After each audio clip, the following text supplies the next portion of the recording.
I've been working with real leaves as canvas for about 5 years now.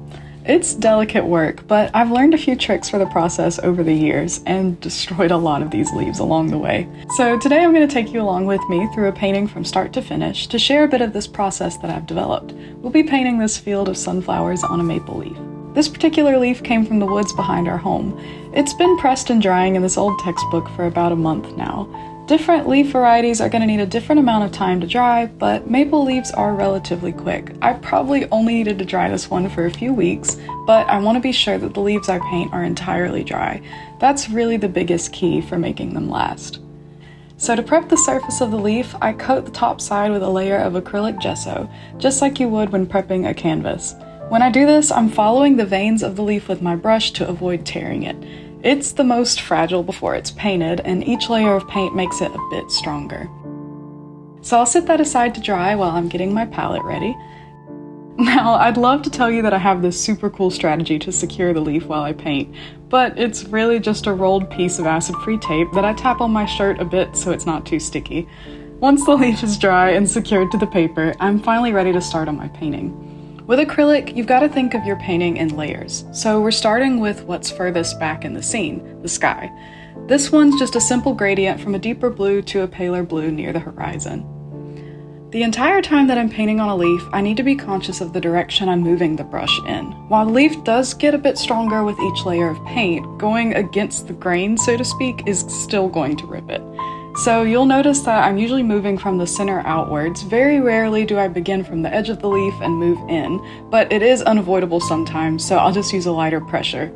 But that's the move that usually tears the leaf and ruins my painting. I'll go over my sky with a fluffier brush to blend out my brush strokes. I think that one is synthetic goat hair, but I've even used a makeup brush for this in the past, and it gets the job done too. I want this sky to have one large cloud towering over the field below, so I'll build up my clouds by blending a blue-toned white into the sky with a defined edge really only along the top of the cloud. Once I'm happy with that cloud, I start building up the layers of rolling hills in the distance. Colors become cooler and less saturated the further the subject is from you, so these are going to get darker and greener as we paint closer layers. Then I'll go ahead and block in some deeper greens as the base for our field, and I'll let that dry while I tap in the tree line. For trees, an old damaged brush is your friend. Honestly, my favorite brushes for painting trees are those poor brushes that barely survived my early painting years back in middle school. For the sunflowers themselves, we're really just capturing the impression of flowers along that most distant line. So once again, I'm going to be using that tapping motion with a pretty frayed brush and a pale yellow. As these flowers get closer to our point of view, they're going to be a bit more saturated, more defined, and more detailed. I'm going to add in the center of some of the flowers and even a few stems and leaves. But again, I'm not really worrying about rendering each flower fully, more just the impression of the flower to give the impact of a full field. I finished this piece with my signature. I like to tuck it in the bottom right of each leaf, using a color left over on my palette that won't be too distracting from the scene. Now comes the scariest step, removing the leaf from the paper. By the time I'm done, those earlier layers usually have dried, so if I'm not careful, they will take off pieces of the leaf itself when I go to remove it.